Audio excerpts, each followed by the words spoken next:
10 games, an all-SEC schedule. Don't miss a minute of the action. The Vols play here on KZ106. All right. Hey, well, go ahead. No, not me. That. I got all excited with that intro. It was almost a steal right there, wasn't it? Bob Kesling calling on KZ106. Bob, how you doing, buddy? You good? I'm great, Scott. Good to talk to you again. Always nice to open the season with a win, and that is what happened this past weekend with the Tennessee Volunteers. That's cool, huh?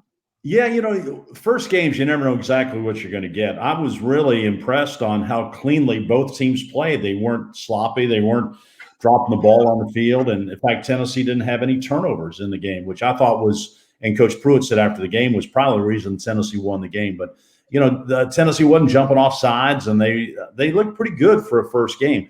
Now you've got a second game coming up, and so you hope that they adjust things and they always talk about you get better between the first and the second game. So let's hope to make big improvements this week and get ready to take on Missouri. Can you tell me a little bit about what it feels like after week one on campus right now? Because with everything being a little different, obviously the game was different. Campus is different as a whole right now. So usually after week one, the excitement's there. Everybody's out and about. Is it different this year, or is it what's it like out there? The South Carolina game the other night was really interesting because of usually when you go to South Carolina, they've got the state fair going on. There are all kinds of rides and everything going on. There was nothing. I mean, it was empty parking lots around the stadium, and there's no tailgating. So it's just a strange feeling. And around the UT campus, I mean, it's still like that because there aren't a lot of students. There are not a lot of faculty on campus right now. And usually you have that, as you're right, Dodger, you got that big anticipation and kind of you can feel the electricity and the buzz around campus. There's none of that right now because the students, most of them, are still working online. But, they're gradually coming back a little bit. And I think Saturday it's going to be still really exciting to be on a game day and have people coming into the stadium. But it was so different in South Carolina because there's no marching bands. They've got all the cheerleaders up in the stands, socially distanced, and fans were all spread out all over the stadium. And they'll probably be the same thing at Neyland Stadium. But the one thing about it, the people that get in the stadium, I think, are still going to be excited to be able to see Tennessee football and to see it in person, and hopefully root Tennessee on to a big win against Missouri. Ranked at a 2021 coming into the game this weekend, a little different than last season, I guess. How's that make you feel? Well, just the rankings right now, who knows what to make out of them because you played one game. Now you get is the Big Ten and the Pac-12, are they in the rankings this week? Are they out of the rankings? Who's going to be there? And is the Mid-American Conference? Well, those games, all these. Notre Dame, when are they going to play again? So the rankings don't mean a whole lot right now. There'll be more discussion, Scott, as we get toward the end of the season and they try and figure out who's going to make the playoffs. But right now, your goal is just to start winning football games and checking those off the list and just getting as many games as you can, as quickly as you can. Get those wins in the right column, and let's go. Big news from the Hill with the extension of Jeremy Pruitt. How's that impact kind of how things move forward? I mean, the guy's really gotten off to a pretty good start. I mean, there was some rough patches, obviously, some games here and there, but on the recruiting trail, he's done incredibly well, and it looks like he's got the team going in the right direction. So impact of his extension. Well, you're riding an 8-game winning streak, and, the Tennessee team is, for the past several years, has just been looking for stability. And now with this extension announced by Coach Fulmer, it's going to help recruiting because people know that Coach Pruitt's going to be here for a while. So that I'm sure that was part of it, wanting to get the announcement out there and make sure people know that and the recruits and their families know that he's going to be here. And I think it's comforting for the Tennessee fans to understand, hey, this is our guy. Let's get behind him and let's just see how many wins he can get. Let's go for one more this weekend. You want to? That'd be great. Yeah, it's Missouri's. They got a first-year coach. They outplayed Alabama in the second half after Alabama took its foot off the pedal a little bit. But it's a pretty good Missouri team defensively. They got a couple of skilled guys, a great running back at Roundtree, and so I mean they're dangerous and they've played well at Neyland Stadium. I mean they've won 3 of the 4 games they played there since they joined the SEC. So.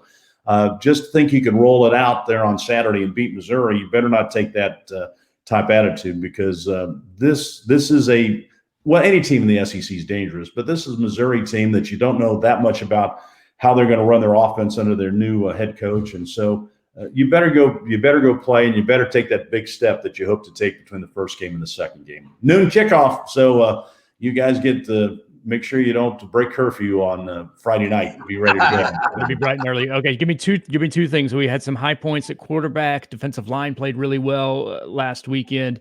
What are we looking at this week? Where do we think they'll shine? You've seen the matchups of positions. Where do we think Tennessee shines this week?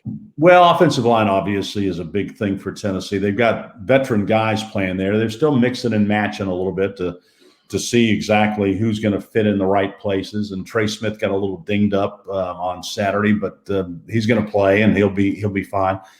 Still waiting on Cade Mays to see if he's going to be eligible. So they're mixing and matching, and they've had a bunch of the offensive linemen that have missed practice because of quarantines and those type things. So that's that unit they've got to play together and get some continuity. So they're coming around, but there's lots of talent there. And I think the other thing that was such a big thing in the game, and we mentioned earlier against South Carolina, no turnovers.